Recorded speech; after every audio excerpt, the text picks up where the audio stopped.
بیٹا face بک کے اوپر ماں کی فضیلت پہ لمبی لمبی پوسٹیں لگا رہا ہے اور گھر میں اپنی ماں کے ساتھ ڈھنگ سے بات نہیں کرتا. باپ کے سمان پر اور باپ کے احترام پر لمبی چوڑی سوشل میڈیا پر پوسٹیں ڈال رہا ہے اور باپ ایک ایک دوا کے علاج کے لیے ترس رہا ہے, ایک ایک پیسے کے لیے ترس رہا ہے. میرے عزیزو, آج سوشل میڈیا پر آپ کے ہزاروں فالوور ہوں گے, ہزاروں فینس ہوں گے, مگر یاد رکھو جو آپ کے اپنے رشتہ دار ہیں, جو بھائی ہیں, جو بندو ہیں, جو چاچا ہیں, جو تایا ہیں, ان کا حق ہے آپ کے اوپر یہ صلہ رحمی کرنا اور ان رشتہ داروں کے سکھ دکھ میں کام آنا. سوشل میڈیا نے آج ہمیں دور کر دیا ہے, اس دوری کو ختم کرنے کی ضرورت ہے. آج ہمارا وہ نوجوان جو دن رات فیس بک پہ لگا رہتا ہے, اپنی بیوی کے لیے اس کے پاس ٹائم نہیں, اپنے بچوں کے لیے ٹائم نہیں. ابھی میں شیخ مصطفیٰ اجمل صاحب کی تقریر سن رہا تھا, انہوں نے تقریر کے دوران ایک بات کہی کہ آج کی ممیاں دن رات آن لائن رہتی ہیں بچوں کی تربیت کے لیے ان کے پاس. بعض لوگ بلڈنگ دیکھ کر, دولت دیکھ کر, چکا چوتھ دیکھ کر اپنی بیٹیوں کی شادی ایسے انسان سے کر دیتے ہیں جو سر سے پیر تک شرک میں لت پت ہوتا ہے, جو گناہوں میں ڈوبا ہوتا ہے, جو شرابی ہوتا ہے, جو بدکار ہوتا ہے.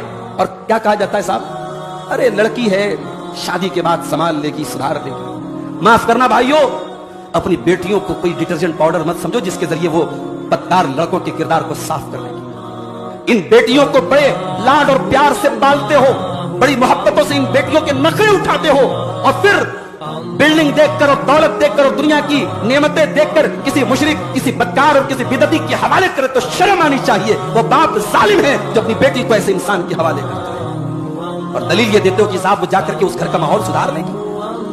جان بوجھ کر کے اپنی بیٹیوں کو جہنم کی آگ میں ڈالو. مکہ کے مشرکین, مکہ کے کفار بیٹی پیدا ہوتی تھی زندہ زمین میں گاڑ دیتے تھے. ہم اس واقعے کو جب پڑھتے ہمارے رونگٹے کھڑے ہو جاتے ہیں. اس لیے اپنی بہنوں سے کہنا چاہوں گا, جب تم گھر سے نقاب میں نکلا کرو, چاہے تم اسکول جاتی ہو, کالج جاتی ہو, بنات میں پڑھتی ہو, کہیں بھی جاتی ہو, اے مسلمان لڑکیوں, جب تم نقاب میں نکلا کرو, جب تم پردے میں نکلا کرو, تو اپنے نقاب کو صرف ایک کپڑا نہ سمجھنا, اس کو صرف ایک ڈریس نہ سمجھنا, وہ تمہارے اسلام کو پیش کرتا ہے. جب ایک لڑکی نقاب پہن کر کے نکلتی ہے, دنیا اس کا نام نہیں جانتی, اس کا نام عائشہ ہے, اس کا نام حفصہ ہے, اس کا نام خدیجہ ہے, اس کا نام صفیہ ہے, دنیا نہیں جانتی. ہاں دنیا یہ جانتی ہے یہ نقاب پہن کر کے آئی ہے تو اس کا مطلب مسلمان لڑکی ہے. اے نقاب پہننے والیوں, جب تم کوئی غلط کام کرتی ہو, جب تم کوئی بیہودہ کام کرتی ہو, جب تم کوئی نامناسب کام کرتی ہو, دنیا کہتی ہے مسلمان ہو کر کے ایسا کام کرتی ہے. اے مسلمان بہنوں, اپنے نقاب کی لاج رکھ لیا کرنا, اپنے پردے کی لاج رکھ لیا کرنا. اپنی بچیوں کو سکھاؤ کہ پردہ اس لیے تجھے کرایا جاتا ہے. کہ اپنے نوجوانوں سے کہنا چاہتا ہوں, بہت پسندیدہ صابن سے نہانا, پسندیدہ فیس واش سے منہ دھونا, پسندیدہ شیمپو سے بال دھونا بہت ہو چکا, اس سے میں منع نہیں کر رہا ہوں آپ کو, لیکن تھوڑا یہ سینے میں جو دل ہے اس دل کو بھی صاف کرنے میں محنت کرو میرے ساتھ.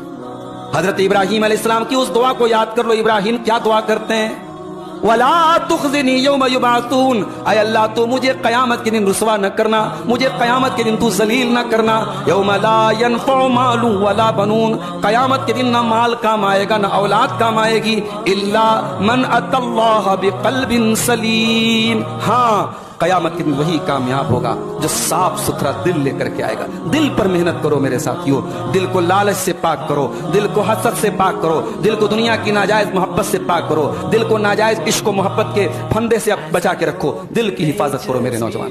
ہم امام ابو حنیفہ کے مخالف نہیں ہے میرے بھائیوں, ہم امام ابو حنیفہ کے خلاف نہیں. جہاں دلیل پکی ہے, جہاں دلیل مضبوط ہے, اہل حدیث کا بندہ, اہل حدیث کا کوئی بھی شخص امام ابو حنیفہ کی مخالفت نہیں کرتا. ہم بڑے احترام کے ساتھ امام ابو حنیفہ کی وہ بات تسلیم کرتے ہیں. میرے پیارے ساتھیوں, ہم نے امام ابو حنیفہ کی اس بات کو بھی تسلیم کیا ہے. انہوں نے کہا تھا کل یؤخذ من قولہ, امام ابو حنیفہ نے کہا تھا کہ اترکوا قولی بخبر الرسول, میری بات کے مقابلے میں اگر رسول کی بات مل جائے تو میری بات کو چھوڑ دینا اور رسول کی بات کو لے لینا. اور امام مالک نے کہا تھا اللہ کے پیارے رسول کی قبر کی طرف اشارہ کر کے کہ اے لوگوں, دنیا میں سارے لوگوں کی بات کو ٹھکرایا جا سکتا ہے, لیا جا سکتا ہے, الا صاحب ھذا القبر, مگر یہ جو رسول کی قبر ہے, اس قبر کے اندر جو ہستی ہے, اس ہستی کی کوئی بات ٹھکرائی نہیں جا سکتی, ریجیکٹ نہیں کی جا سکتی, لوٹائی نہیں جا سکتی. امام شافعی رحمۃ اللہ علیہ نے بھی یہی پیغام دیا تھا کہ خبردار میری تقلید نہ کرنا, اندھے بن کر کے میری باتیں نہ ماننا, میری باتوں کو اگر قرآن و حدیث کے مطابق کھولے لینا. یہی دعوت ہے میرے پیارے